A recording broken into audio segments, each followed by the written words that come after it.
الحمد لله رب العالمين والعاقبة للمتقين والصلاة والسلام على سيد الأنبياء والمرسلين محمد وآله وصحبه أجمعين ومن تبعهم بإحسان إلى يوم الدين. أعوذ بالله من الشيطان الرجيم. بسم الله الرحمن الرحيم. إنما يعمر مساجد الله من آمن بالله واليوم الآخر وأقام الصلاة وآتى الزكاة ولم يخش إلا الله فعسى أولئك أن يكونوا من المهتدين. وقال النبي صلى الله تبارك وتعالى عليه وسلم: أحب البلاد إلى الله مساجدها وشر البلاد إلى الله أسواقها. وقال النبي صلى الله تبارك وتعالى عليه وسلم: صلاة الجماعة أفضل بصلاة الفرد ب27 درجة أو كما قال عليه الصلاة والسلام. میرے محترم بزرگوں اور دوستو، قرآن کریم کی ایک آیت اور آقا نامدار تاجدار مدینہ سرکار دو عالم خاتم الانبیاء جناب محمد رسول اللہ صلی اللہ علیہ وسلم کی دو حدیث مبارکہ میں نے آپ حضرات کے سامنے تلاوت کی ہے. قرآن کریم کی جس آیت کی میں نے آپ کے سامنے تلاوت کی ہے، اس میں اللہ رب العزت نے ایک خاص مضمون کو بیان فرمایا ہے. فرمایا: انما يعمر مساجد الله من آمن بالله واليوم الآخر وأقام الصلاة وآتى الزكاة ولم يخش إلا الله. فرمایا کہ اللہ کے گھروں کو وہی لوگ تعمیر کرتے ہیں، یعنی مسجدوں کو وہی لوگ بناتے ہیں، اللہ کے گھروں کو وہی تعمیر کرتے ہیں کہ جو اللہ کے اوپر اور آخرت کے دن کے اوپر ایمان رکھتے ہیں اور نماز کو قائم کرتے ہیں اور زکوٰۃ کو ادا کرتے ہیں، اور ان کے دل میں اللہ کے سوا کسی کا خوف نہیں ہوتا بلکہ صرف اور صرف اللہ کا خوف اور اللہ کا ڈر ہوتا ہے. یہ صفت اللہ تعالیٰ نے بیان فرمائی ان لوگوں کے لیے کہ جو اللہ کے گھروں کو تعمیر کرتے ہیں، یعنی مساجد کو بناتے ہیں، اسے آباد کرتے ہیں اور پھر اس میں نمازوں کو قائم کرتے ہیں. مساجد کی تعمیر اللہ رب العزت کو اتنی زیادہ پسند ہے اور اتنی زیادہ محبوب ہے، آپ اس کا اندازہ اس بات سے لگائیے کہ اس روئے زمین کو بچھانے کے بعد اللہ رب العزت نے اس روئے زمین پر سب سے پہلے اپنا گھر بنایا. قرآن کریم میں اللہ تعالیٰ نے فرمایا: ان اول بیت وضع للناس للذی ببکۃ مبارکا وہدی للعالمین، کہ روئے زمین پر سب سے پہلے جو گھر بنایا گیا وہ خانہ کعبہ ہے، وہ بیت اللہ ہے، کہ جس کو اللہ رب العزت نے مکہ شہر کے اندر بنایا اور پھر اس کی صفت یہ بیان فرمائی کہ وہ انتہائی بابرکت گھر ہے اور تمام عالمین کے لیے ہدایت کا ذریعہ ہے. کیونکہ وہاں سے ہدایت کی شمعیں نکلی، وہاں پر آخری پیغمبر تشریف لائے، صحابہ کرام رضوان اللہ تعالی علیہم اجمعین وہاں پر تشریف لائے اور پھر ان کے ذریعے سے پوری دنیا کے اندر اسلام کے پھیلنے کا، اسلام کی اشاعت کا اور کلمے کی اشاعت کا وہ مرکز بنا اور کلمے کی اشاعت کا وہ ذریعہ بنا. حالانکہ کتابوں کے اندر آتا ہے کہ بعض اوقات ایسے بھی آئے کہ اس بیت اللہ کو منہدم کر دیا گیا یا کسی وجہ سے وہ منہدم ہو گیا. حضرت نوح علیہ السلام کے زمانے میں جب طوفان آیا تو بیت اللہ ختم ہو گیا. ابراہیم علیہ السلام کو اللہ تعالیٰ نے حکم دیا کہ تم دوبارہ بیت اللہ کی تعمیر کرو. چنانچہ انہوں نے اور ان کے بیٹے حضرت اسماعیل علیہ السلام دونوں نے مل کر کے دوبارہ بیت اللہ کی تعمیر کی اور پھر آگے بھی اس کے اندر ترمیم ہوتی رہی، لیکن وہ بیت اللہ قائم رہا اور قیامت تک وہ بیت اللہ قائم رہے گا. اب بیت اللہ وہ تو اصل مرکز ہے، اصل سینٹر ہے. اس کے علاوہ دنیا کے اندر جتنی بھی مسجدیں ہیں وہ تمام کی تمام مسجدیں اللہ کا گھر ہیں اور وہ ہے کہ اس کا عکس ہے، اس کا پرتو ہے، اصل وہ ہے اور یہ ساری کی ساری اس کی فروعات ہیں، اس کی شاخیں ہیں.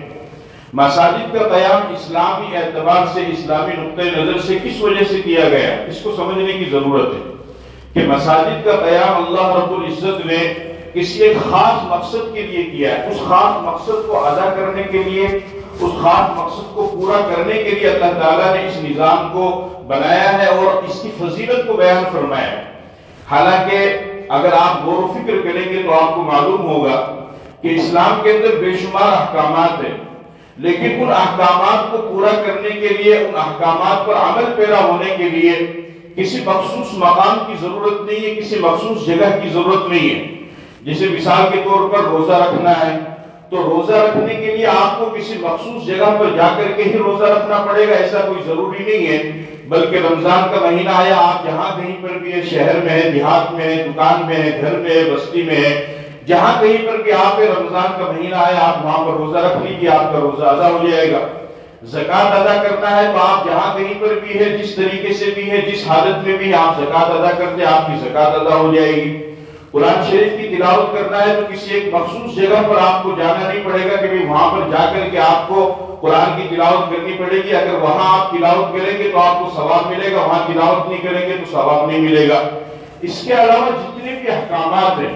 ان احکامات پر عمل کرنے کے لیے اور ان احکامات کو پورا کرنے کے لیے کسی مخصوص جگہ کی ضرورت اللہ تعالیٰ نے نہیں بنائی ہے کہ بھئی یہاں پر جا کر کے تمہیں یہ کام کرنا پڑے گا، سوائے حج اور عمرہ کے، کہ حج اور عمرہ کے لیے تو آپ کو تو وہاں پر جانا پڑے گا، اس مقام پر پہنچنا پڑے گا، وہاں طواف کرنا پڑے گا، سعی کرنی پڑے گی، جتنے بھی حج کے اور عمرہ کے ارکان ہیں اور انکار کو ادا کرنا پڑے گا۔ لیکن ایک عبادت ایسی ہے کہ جس کو اللہ تعالیٰ نے مسلمان کے اوپر فرض فرمایا،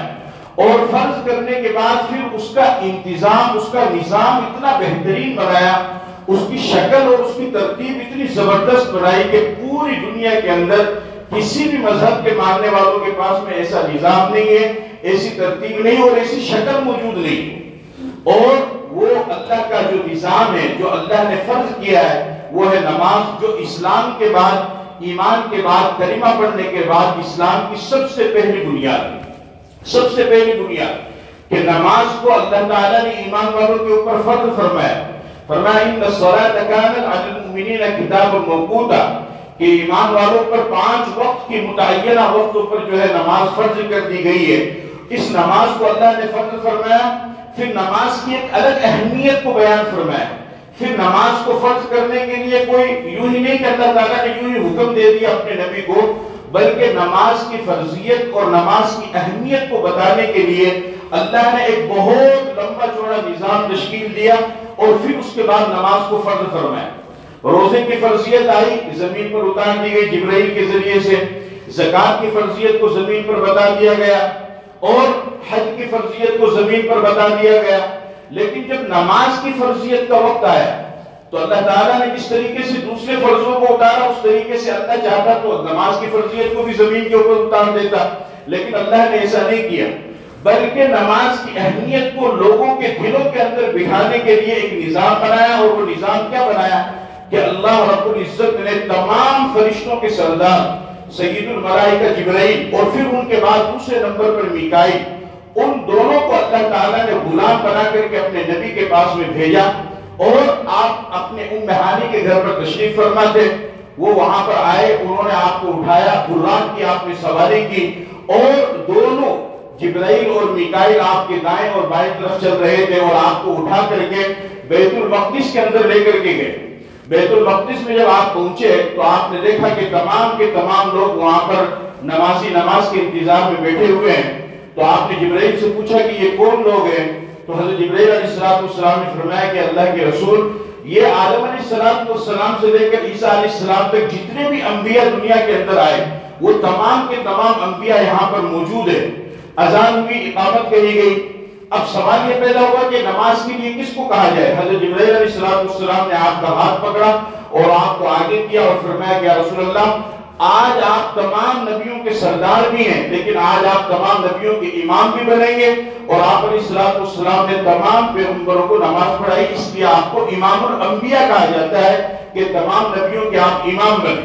پھر جبرائیل علیہ السلام اور میکائیل وہاں سے آپ کو لے کر کے چلے، ساتوں آسمان کی سیر کروائی،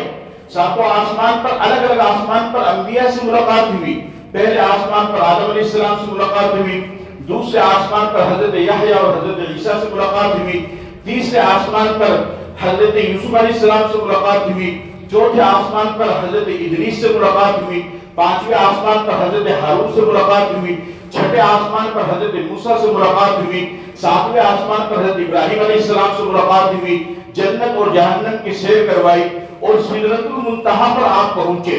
اور سدرۃ المنتہا وہ مقام ہے کہ اس کے اوپر آج تک کوئی گیا ہی نہیں ہے۔ جبرائیل جو تمام فرشتوں کا سردار ہے، جو آپ کو دنیا سے ساتھ میں لے کر کے آیا تھا، وہ بھی وہاں پر جا کر کے رک گیا۔ آپ نے فرمایا کہ یہ تم کیا کر رہے ہو؟ انہوں نے کہا کہ یا رسول اللہ اس سے آگے آج تک کوئی گیا بھی نہیں اور پھر دوبارہ کوئی جائے گا بھی نہیں، اور اس کے آگے کیا ہوتا ہے ہمیں اس کا علم بھی نہیں ہے، آپ پہلے اور آخری انسان ہیں جو اس کے بعد آگے جائیں گے، اور آگے آپ جانے اور اللہ جانے آپ وہاں پر بھی گئے، شریف الاقلام پر گئے، یہاں تک کہ آپ عرش پر پہنچے، اور عرش پر پہنچ کر کے اللہ کا اور آپ کا بالکل آمنا سامنا ہوا۔ اور کتابوں کے اندر آتا ہے، مسلم شریف کی روایت ہے، آپ علیہ السلام نے فرمایا کہ میں نے لقد رأیت ربی عز وجل، کہ میں نے اپنی انسر کی آنکھوں سے اپنے رب کا دیدار کیا، میں نے اپنے اللہ کو دیکھا، آپ علیہ السلام نے اللہ کا دیدار کیا، اور دونوں کی ملاقات ہوئی، اور اس وقت اللہ تعالیٰ نے 3 تحفے نبی پاک صلی اللہ علیہ وسلم کو عطا فرمائے، ان میں سے ایک تحفہ تھا 50 وقت کی نمازیں، دوسرا تحفہ تھا خواتین سورہ بقرہ کی آخری آیتوں کا مضمون، اور تیسرا تحفہ یہ دیا کہ آپ کی امت میں جو بھی انسان شرک نہیں کرے گا اور دوسرے گناہ کر کے آئے گا تو ان گناہ کبیرہ کو معاف کرتے ہوئے میں اس کے لیے جنت کا فیصلہ کر دوں گا۔ بعد میں موسیٰ علیہ السلام سے ملاقات ہوئی تو 50 نمازوں کی جگہ 5 نمازیں ہوئی۔ ان 3 تحفوں کو لے کر کے اللہ کے نبی صلی اللہ علیہ وسلم واپس تشریف لائے۔ اس طریقے سے اللہ رب العزت نے نماز کا ایک عظیم الشان تحفہ اپنے نبی کو عطا فرمایا، اور پھر اس نماز کی ادائیگی کے لیے اللہ رب العزت نے یہ نظام بنایا کہ کیسا نظام بنایا کہ تم ایک گھر کی تعمیر کرو۔ اب مسجدیں جو تعمیر ہوتی ہیں تو ایسا تو نہیں کہ مسجدوں میں کوئی سونے چاندی لگائے جاتے ہیں یا کوئی جواہرات لگائے جاتے ہیں، زمرد یاقوت لگائے جاتے ہیں۔ جس طریقے سے آپ کے گھر کی اور دکان کی عمارتیں تعمیر ہوتی ہیں اسی طریقے سے مسجدیں تعمیر ہوتی ہیں، جو سیمنٹ بجری اینٹ لوہا اس میں لگتا ہے وہی ساری چیزیں اس میں لگتی ہیں، لیکن جب یہ لوہا سیمنٹ بجری یہ سب لگ گئی ایک جگہ پر اور لگ کر کے ایک گھر تعمیر ہو گیا اور اس گھر کو مسجد کا نام دے دیا گیا، تو اب اس کا احترام کرنا، اس کا اکرام کرنا اور اس کا خیال رکھنا ہر مسلمان کے اوپر فرض اور واجب ہو جاتا ہے، اس لیے کہ اب وہ کوئی عام عمارت نہیں رہی بلکہ وہ اللہ کا گھر بن گیا۔ مسجد کس کا گھر ہے؟ اللہ کا گھر ہے،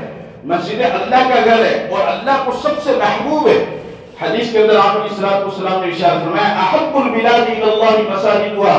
وشر البلاد الی اللہ اسواقها، کہ تمام جگہوں میں سب سے بہترین جگہ اور سب سے پسندیدہ جگہ اگر اللہ کی نظر میں کوئی ہے تو وہ مسجد ہے، اور فرمایا کہ تمام جگہوں میں سب سے بیکار جگہ اگر کوئی ہے تو وہ بازار ہے، وہ اللہ کو پسند نہیں ہے۔ اور حدیث میں آپ علیہ السلام نے فرمایا کہ جب کوئی بندہ نماز پڑھنے کے لیے مسجد میں آتا ہے تو اللہ تعالیٰ کا وہ مہمان بن جاتا ہے، اللہ تعالیٰ اس کے میزبان بن جاتے ہیں، اور جس طریقے سے آپ اپنے گھر میں آئے ہوئے مہمان کا اکرام اور احترام کرتے ہو اس طریقے سے اللہ بھی اپنے گھر میں آئے ہوئے مہمان کا اکرام اور احترام کرتا ہے۔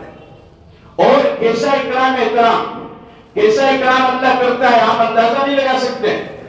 دنیا کے اندر کسی بھی چیز کے انتظار پر کسی بھی طرح کا کوئی ثواب نہیں، آپ بس کا انتظار کرو، ٹرین کا انتظار کرو، فلائٹ کا انتظار کرو، کسی کا آنے کا انتظار کرو، ڈاکٹر کا انتظار کرو، وکیل کا انتظار کرو، کسی کے انتظار پر کوئی ثواب نہیں۔ لیکن مسجد ایک ایسی چیز ہے کہ اگر کوئی بندہ نماز پڑھنے کے لیے آتا ہے اور ابھی نماز میں وقت باقی ہے، جماعت کے ساتھ نماز پڑھنے میں وقت باقی ہے اور وہ کچھ نہیں کرتا ہے، نہ تسبیح پڑھتا ہے، نہ ذکر کرتا ہے، نہ قرآن کی تلاوت کرتا ہے، صرف خاموشی سے نماز کے انتظام میں بیٹھ جاتا ہے، تو حدیث کے اندر آتا ہے نبی پاک صلی اللہ علیہ وسلم نے ارشاد فرمایا کہ جب تک بندہ مسجد میں نماز کے انتظار میں بیٹھا رہتا ہے تو کوئی عام آدمی نہیں بلکہ فرشتے اس کے لیے دعا کرتے ہیں اللہم اغفر لہ اللہم ارحمہ، کہ اللہ تو اس کی مغفرت کر دے، اللہ تو اس کے اوپر رحم کر دے۔ صرف نماز کا انتظار کر رہا ہے، عمل کچھ نہیں کر رہا ہے، صرف نماز کا انتظار کر رہا ہے۔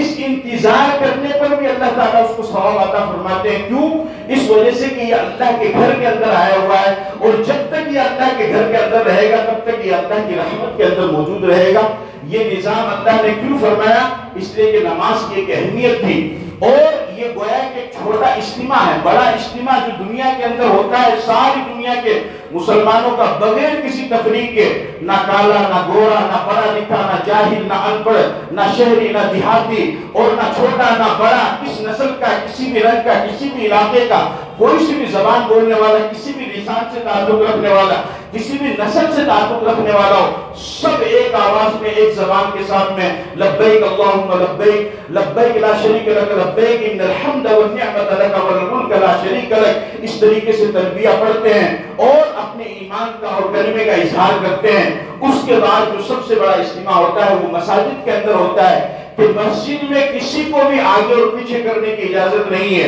یہاں تک کہ اگر کوئی عام غریب سا مسلمان وہ پہلی صف میں آ کر کے کھڑا ہو جائے اور وہ امام کے پیچھے کھڑا ہو جائے تو وقت کا بادشاہ اگر بھی اس کو بادشاہ ہونے کی وجہ سے پیچھے نہیں کر سکتا ہے، بلکہ اس کو بھی اسی صف میں کھڑا ہوگا، نماز شروع ہونے سے پہلے اکراماً اور احتراماً وہ اس کے پیچھے بیٹھ جائے گا، نماز ختم ہونے کے بعد پھر وہ اکراماً احتراماً اس کے پیچھے ہو جائے گا، لیکن جب تک اللہ اکبر کہنے سے لے کر کے سلام پھیرنے تک نماز مکمل نہیں ہو جائے گی، اس وقت تک اس کو ایک صف بھی آگے پیچھے ہونے کی، بلکہ ایک قدم بلکہ ایک انچ بھی آگے پیچھے ہونے کی اجازت نہیں ہے۔ جس طریقے سے وقت کا بادشاہ وہ صف میں کھڑا ہوا ہے، اسی طریقے سے وقت کے غریب کو بھی اسی صف میں اسی کے برابر میں کھڑا ہوگا، اور اس طریقے سے ایک بہترین نظام اللہ نے بنایا ہے کہ چھوٹا ہو بڑا ہو دیہاتی ہو شہری ہو کوئی بھی ہو کسی بھی برادری سے تعلق رکھتا ہو، ایک امام کے پیچھے سے اللہ اکبر کہتے ہیں، ایک امام کی وللظالمین پر آمین کہتے ہیں، ایک امام کے رکوع میں چلے جاتے ہیں، ایک امام کے سجدے پر سجدے میں چلے جاتے ہیں، ایک امام کے سلام پھیرنے پر سلام پھیر دیتے ہیں، اور سب کا رخ کعبے کی طرف ہوتا ہے، نہ کوئی سلام کر سکتا ہے، نہ کوئی سلام کا جواب دے سکتا ہے، نہ کوئی بات کر سکتا ہے، نہ کوئی بات کا جواب دے سکتا ہے، اگر کوئی چھینک لے تو چھینک کا جواب بھی نہیں دے سکتا ہے، اور خاموشی کے ساتھ اللہ اکبر سے لے کر کے تکبیر تحریمہ سے لے کر کے سلام پھیرنے تک کچھ بھی دنیاوی باتیں کرنے کی اور کام کرنے کی اجازت نہیں ہے، اور اس طرح خاموشی کے ساتھ اور سنجیدگی کے ساتھ اور اطمینان کے ساتھ اور سکون کے ساتھ پوری دنیا میں کہیں پر کسی بھی عبادت نہیں کی جاتی ہے، صرف مسجد کے اندر یہ نظام ہے، اور مسجد کے اندر اللہ نے یہ نظام بنایا ہے۔ اس وجہ سے مساجدوں کو آباد کرو، مساجدوں کو آباد کرنا ہماری ذمہ داری ہے۔ یاد رکھو جس وقت میں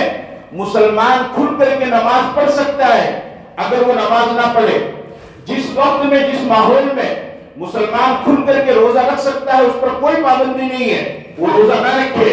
جس وقت میں مسلمان کھل کر کے قرآن کی تلاوت کر سکتا ہے دین کا کام کر سکتا ہے اور وہ اس وقت میں نہ تلاوت کرے نہ دین کا کام کرے، جس وقت میں مسلمان خاتون پردہ کر سکتی ہے اور وہ اس وقت میں پردہ نہ کرے، تو پھر اللہ کا نظام ایسا ہے کہ ایک وقت ایسا آتا ہے کہ اگر آپ چاہو گے تب بھی آپ نماز نہیں پڑھ سکتے، ایسا ظالم حکمران مسلط ہوگا کہ آپ چاہو گے تب بھی آپ روزہ نہیں رکھ سکتے، آپ چاہو گے تب بھی آپ تلاوت نہیں کر سکتے ہیں۔ اس وجہ سے اگر مسجدوں کی شہادت کا غم دلوں کے اندر ہے تو نوجوانوں ہمیں مسجدوں کو آباد کرنا پڑے گا، مدرسوں سے ہمیں جڑنا پڑے گا، مسجدوں سے ہمیں جڑنا پڑے گا۔ جو گھر ویران ہو جاتا ہے، جس گھر کی کوئی دیکھ بھال کرنے والا نہیں ہوتا ہے، جس گھر کے اندر کوئی آنے والا نہیں ہوتا ہے، جس گھر کی طرف کوئی دھیان نہیں دیتا ہے، اس گھر کے اوپر بہت جلدی غیروں کا قبضہ ہو جاتا ہے، جنات کا اس کے اوپر قبضہ ہو جاتا ہے۔ اگر ہم مسجدوں کو آباد نہیں کریں گے تو اس میں سب سے بڑی غلطی ہماری ہوگی۔ آج جو حالات ہمارے اوپر آ رہے ہیں اس کی بنیادی وجہ وہ یہی ہے۔ ابھی بھوپال کے اجتماع میں حضرت مولانا صاحب نے فرمایا کہ جتنے بھی حالات آ رہے ہیں ان سب کی ذمہ داری کہ ہمارے اوپر ہے، اس وجہ سے کہ ہم نے مسجدوں کو آباد نہیں کیا ہے۔ نوجوانوں مسجدوں کو آباد کرو، جس طریقے سے جمعے کی نماز کے لیے آتے ہو فجر کی نماز کے لیے آؤ، جس دن مسلمان مسجدوں کو اسی طریقے سے بھرنے لگ جائے گا جس طریقے سے جمعے میں بھرتا ہے، فجر میں اتنے نمازی آئیں گے، اسی دن اللہ تعالیٰ کی مدد زمین پر اتر کر کے آ جائے گی، اللہ کی نصرت اتر کر کے آ جائے گی۔ اللہ کی مدد تو آئے گی، بس ہم ہی لوگ نہیں لینا چاہتے ہیں۔ حضرت مولانا یحییٰ صاحب رحمۃ اللہ علیہ فرمایا کرتے تھے کہ اللہ کی مدد بس یہی کہیں قریب میں ہے، تم تھوڑی سی حرکت کرو، تم تھوڑی سی چہل پہل کرو، تم اللہ سے مانگو، اس کے سامنے گر گڑاؤ، نیک اعمال کرو، گناہوں سے توبہ کرو، اللہ کی مدد فوراً آئے گی۔ لہذا ان تمام واقعات سے ہمیں یہ سبق ملتا ہے کہ ہم مسجدوں کو آباد کریں۔ سب سے پہلی جو پوچھ قیامت کے دن ہوگی وہ نماز کے بارے میں ہوگی۔ اگر نماز درست نکلی تو سارے اعمال درست ہوں گے، اگر نماز خراب ہوئی تو کوئی بھی عمل قابل قبول نہیں ہوگا۔ میرے نبی نے پوری زندگی میں ایک بھی نماز قضا نہیں کی۔ صحابہ کرام کی تاریخ کو اٹھا کر پڑھو، پوری زندگی میں ایک بھی نماز انہوں نے نہیں چھوڑی۔ اکابرین کی زندگی کو اٹھا کر کے پڑھو۔ اس وجہ سے اپنی جس شخص کی زندگی میں نماز نہیں ہے اس سے بڑا ظالم تو کوئی ہو نہیں سکتا ہے، اور سے بڑا بدنصیب تو کوئی ہو نہیں سکتا ہے۔ اپنی زندگی کے اندر نمازوں کو زندہ کرو، اگر کسی وجہ سے نماز چھوٹ جائے تو بعد میں اس کی قضا کر لو، لیکن مسجدوں کو آباد کرو۔ نوجوانوں کو اور مردوں کو چاہیے کہ وہ مسجدوں میں آئے اور مسجدوں میں جماعت کے ساتھ میں نماز پڑھو، تاکہ اجتماعیت قائم رہے، تاکہ وحدت قائم رہے، تاکہ اختلافات ختم ہو۔ اور جب وقت ملے تو دین کے کاموں میں اپنے آپ کو لگاؤ، علم کے کاموں میں اپنے آپ کو لگاؤ، اللہ والوں کی صحبت میں جا کر کے بیٹھو، بزرگوں کے پاس میں جا کر کے بیٹھو، علماء کی صحبت میں جا کر کے بیٹھو، علماء کے بیانات کو سنو، قرآن کا مطالعہ کرو، سیرت کا مطالعہ کرو، پیغمبر کی حدیث کو پڑھو، تبلیغ میں جاؤ، اس میں جا کر کے اللہ کے نبی کی باتوں کو سنو، وقت لگاؤ، تو اس سے آپ کو معلوم ہوگا کہ دین کس طریقے سے پھیلا ہے اور ہمارے اوپر احکامات کیا ہیں۔ اور مسجدوں کو آباد کرو، آج کا یہی سب سے بڑا پیغام ہے۔ اللہ نے اسی لیے مسجدوں کو بنانے کا بھی حکم دیا اور اسی لیے اللہ نے نمازوں کو بھی فرض کیا۔ تو ہم سب کا یہ فرض بنتا ہے کہ ہم یہ ارادہ کریں کہ انشاءاللہ ہم مسجدوں کو بھی آباد کریں گے اپنے اعمال کے ذریعے سے اور نمازوں کی بھی پابندی کریں۔ اللہ تعالیٰ عمل کی توفیق عطا فرمائے۔ وآخر دعوانا الحمدللہ رب العالمین۔